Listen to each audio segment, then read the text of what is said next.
Welcome everyone. ANM GNM 2024 ক্যান্ডিডেটদের জন্য আজকের এই ভিডিও অত্যন্ত গুরুত্বপূর্ণ হতে চলেছে। এই মুহূর্তে তোমরা যারা ANM GNM 2024 nursing entrance exam candidate রয়েছে, রেজাল্ট সংক্রান্ত বিগ ব্রেকিং এবং সুপার এক্সক্লুসিভ আপডেট শেয়ার করবো এবং অত্যন্ত গুরুত্বপূর্ণ কিছু তথ্য শেয়ার করবো। তার আগে বলছি, যারা আমাদের চ্যানেলে নতুন ভিডিও দেখছো এখনই সাবস্ক্রাইব করো। এএনএম জেএনএম নার্সিং সংক্রান্ত সমস্ত তথ্য তোমরা এখানেই পাবে, ঠিক আছে? কিভাবে কাউন্সিলিং হবে, চয়েস ফিলিং, রেজিস্ট্রেশন, সমস্ত authentic update time to time পাওয়ার জন্য এখনই সাবস্ক্রাইব করে দাও এবং পাশে যে বেল আইকনটি দেখতে পাচ্ছ সেটি প্রেস করে দাও এবং এই ভিডিওটি প্রচুর শেয়ার করো, যাতে এএনএম জিএনএম নিয়ে যারা টেনশন করছে তারাও যাতে রিলিফ পেতে পারে। সেই জন্য ভিডিওটি প্রচুর পরিমাণে শেয়ার করে দাও, ঠিক আছে? এবং ডিসক্রিপশনে লিঙ্ক দেওয়া রয়েছে, সেই লিঙ্কে ক্লিক করে যুক্ত হয়ে যাও, ঠিক আছে? তো এই মুহূর্তে যে সব থেকে বড় আপডেট, প্রথমে তোমাদেরকে জানিয়ে রাখি যে রেজাল্ট কবে বেরোচ্ছে। দেখো, বিভিন্ন জায়গায় বিভিন্ন তারিখ থেকে তোমরা বিভ্রান্ত হয়ে পড়ছো যে আজ রেজাল্ট বা আগামীকাল রেজাল্ট, এরকম কিন্তু কিছুই হবে না। রেজাল্ট বেরোনোর আগে কিন্তু ওয়েস্ট বেঙ্গল জয়েন্ট এন্ট্রান্স, গুগলে কি দেখাচ্ছে সেটা দেখে লাভ নেই। West Bengal joint entrance examination বোর্ডের ওয়েবসাইটে তোমরা এএনএম জিএনএম এ যাবে, সেখানে কিন্তু আগে ফাইনাল আনসার কি আপলোড করা হবে, এই জিনিসটা আগে বুঝে নাও। যতক্ষণ না ফাইনাল আনসার কি আসবে ততক্ষণ কিন্তু তোমাদের রেজাল্ট বেরোবে না, ঠিক আছে? সুতরাং অযথা টেনশন করার কোনো কারণ নেই, ওরকম হুট করে কিন্তু রেজাল্ট বেরিয়ে যায় না, ঠিক আছে? প্রথমে ফাইনাল আনসার কি বেরোবে, কারণ কতগুলো প্রসেস রয়েছে, তোমরা তো ধাপে ধাপে দেখলে। প্রথমে তোমাদের পরীক্ষা হলো, ঠিক আছে? তারপরে কিন্তু মডেল আনসার কি বেরোলো, মডেল আনসার কিন্তু বোর্ড নিজেই এক গাদা ভুল উত্তর দিল, ঠিক আছে? এবং যেখানে আবার বোর্ড নিজে ভুল উত্তর দিবে, আবার 500 টাকা করে স্টুডেন্টসদের থেকে নিবে। মানে এটা কি ধরনের মানসিকতা, ঠিক আছে? নিজেরাই ভুল উত্তর দিচ্ছে, আবার চ্যালেঞ্জ করার জন্য 500 টাকা করে নিচ্ছে। যাই হোক, আবার ওএমআর চ্যালেঞ্জও আবার হলো, ঠিক আছে? ওএমআরও সেই একই ব্যাপার, অনেকের ওএমআর ভুল ভ্রান্তি, সেখানেও আবার 500 টাকা চ্যালেঞ্জ। মানে বোর্ডের ভুল দিতে হচ্ছে, বোর্ডের ভুল আর খেসারত দিতে হচ্ছে স্টুডেন্টসদেরকে, যেটা একটা অত্যন্ত বাজে ব্যাপার, ঠিক আছে?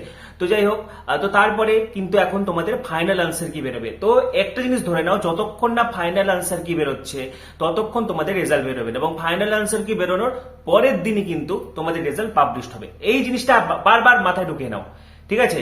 তাহলে তোমাকে টেনশন নিতে হবে না যে আজ এই ডেট কাল ওই ডেট। এই দেখে প্রথমে ফাইনাল আনসার কি বেরোবে, তারপরের দিনই তোমাদের হচ্ছে রেজাল্ট বেরোবে। এবং ফাইনাল আনসার কি বেরোবে দেখো 6 তারিখের পরে, ঠিক আছে?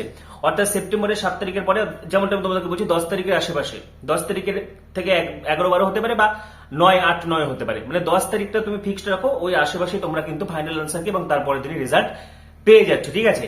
পাশাপাশি দেখো, এএনএম জিএনএম এ অ্যাডমিশনের জন্য ন্যূনতম বয়স কিন্তু 17 বছর হতে হবে। তো যারা 2024 সালে উচ্চ মাধ্যমিক পাশ করেছো তোমরা সকলে এলিজিবল, এবং বয়সের কোনো ঊর্ধ্বসীমা নেই, যেটি তো আগে বহুবার আমি তোমাদেরকে বলে দিয়েছি। এবং সকলকে কিন্তু পশ্চিমবঙ্গের কম করে 10 বছরের স্থায়ী বাসিন্দা হতে হবে। বা তোমরা যদি পশ্চিমবঙ্গের বাইরে পড়াশোনা করে থাকো অন্য স্টেটে, তোমাদের গার্জিয়ানকে অর্থাৎ মা বাবাকে কিন্তু কম করে পশ্চিমবঙ্গে 10 বছরের স্থায়ী বাসিন্দা হতে হবে, যার জন্য ডমিসাইল সার্টিফিকেটটা লাগছে।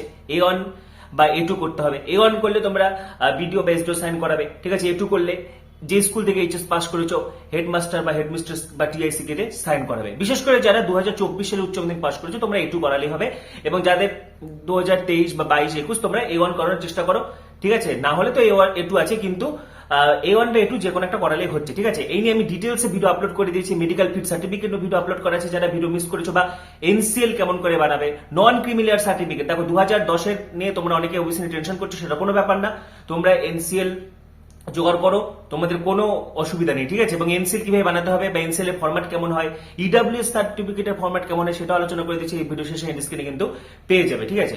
তো এই জিনিসটা মাথায় রাখতে হবে। এবং এএনএম বা জিএনএম এ ভর্তির জন্য কিন্তু কম করে উচ্চ মাধ্যমিকে কিন্তু কম করে 40% নম্বর থাকতে হবে, ঠিক আছে? তোমাদেরকে জানিয়ে রাখি, ইংরেজিতে কিন্তু আলাদা করে 40 নম্বর পাতে হবে না। তোমাদের থেকে একটা প্রশ্ন থাকে, যেটা অনেক 2 বছর আগে এই নিয়মটা ছিল যে ইংরেজিতে আলাদা করে 40 পেতে হতো, কিন্তু এই নিয়মটা কিন্তু চেঞ্জ হয়ে গেছে। লাস্ট ইয়ার এই নিয়মটা চেঞ্জ হয়ে গেছে। এখানে তোমাদের মানে ইংরেজিতে 5 নম্বর থাকলে হবে, এবং ইংরেজিতে তো পাস করা বাধ্যতামূলক। ইংরেজিতে না পাস করলে তো এইচএস পাস করা যায় না, 30 পেলে পাস, ঠিক আছে? তো ইংরেজিতে 5 নম্বর লাগবে, এবং ওভারঅল তোমার এইচএস এ 40% নম্বর লাগবে এএনএম বা জিএনএম এর কাউন্সিলিং এ এলিজিবিলিটির জন্য, ঠিক আছে? এই নাম্বারটা না থাকলে, অর্থাৎ ওভারঅল যদি উচ্চ মাধ্যমিকে 40% নম্বর না থাকে, তাহলে কিন্তু এএনএম বা জিএনএম করতে পারবে না, মানে কাউন্সিলিং এর জন্য কিন্তু তুমি এলিজিবল হবে না।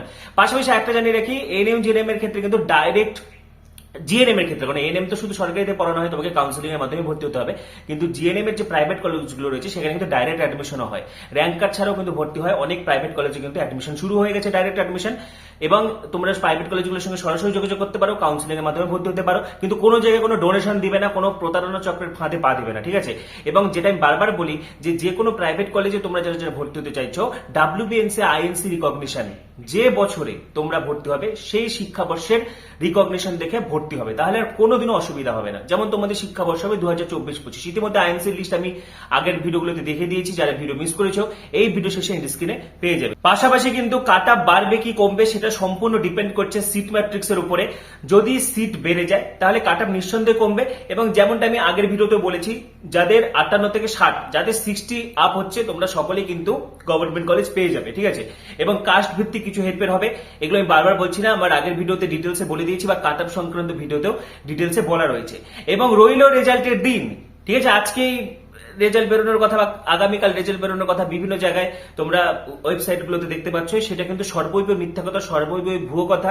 ওইভাবে কিন্তু হঠাৎ করে রেজাল্ট বেরোবে না, আগে ফাইনাল আনসার কি বেরোবে, তারপরে কিন্তু রেজাল্ট বেরোবে, তারপরের দিন রেজাল্ট বেরোবে, ঠিক আছে। এবং ওয়েবসাইট ফলো করো wbjei.nic.in, একদম যেটা অথেন্টিক ওয়েবসাইট, সেটা সবসময় ফলো করবে, সেখানেই তোমরা পাবে। এবং অবশ্যই এখানে কিন্তু সম্পূর্ণ তোমরা অথেন্টিক আপডেট পাচ্ছ, সেই জন্য সাবস্ক্রাইব করো, যারা যারা চ্যানেলে নতুন ভিডিও দেখছো সাবস্ক্রাইব করো। তোমাদের আরো কিছু জানার থাকলে কমেন্টে অবশ্যই জানাবে, ঠিক আছে।